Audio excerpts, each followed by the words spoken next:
நல் வார்த்தையை பேசிக்கிட்டு இருக்கோம். ஏன்னா இந்த நல் வார்த்தை தான் உங்களை மகிழ்ச்சியாக்கும்.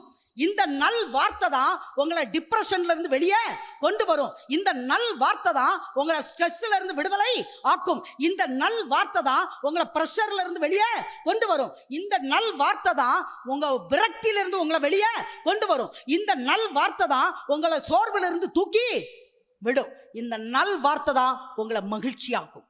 எத்தனை பேர் ஆமேன்னு சொல்றீங்க? அதனால தான் இந்த நல் வார்த்தையை அதிகமா கேட்கணும். ஏன் சபைக்கு வாங்கன்னு கூப்பிடுறோம் சொல்லுங்க? இந்த நல்ல வார்த்தையை கேட்பதற்காக இந்த நல் வார்த்தையை எவ்வளவு தூரம் கேட்குறீங்களோ அவ்வளவு தூரம் இந்த ஸ்ட்ரெஸ்ஸு, இந்த ப்ரெஷரு, இந்த டென்ஷனு, இந்த டிப்ரெஷனு எல்லாம் வெளியே போயிடும். தேவன் என்ன பேசினாரு? ஏசபேலை நான் பார்த்துக்கிறேன்ப்பா, நீ ஒன்றும் கவலைப்படாத. ஏதாவது சொன்னாரா? வாசி காமிச்சிங்க. நான் வாசிக்கலைனாலும் நீங்கள் வீட்டில் போய் வாசி பாருங்க. 1 ராஜாக்கள் 18, 19, 20 எல்லாத்தையும் வாசி பாருங்க. ஒண்ணுமே சொல்லல. ஏசபேலை பத்தியா ஆண்டவர் பேசல. இவர் வேலையை மட்டும் சொல்றாரு. நான் சொல்றேன், கர்த்தருடைய காரியத்துல இன்வால்வ் ஆக என்னை பொறுத்தவரையிலும் வாழ்க்கையில பிரஷரை சுமக்க வேண்டிய அவசியமே இல்லை.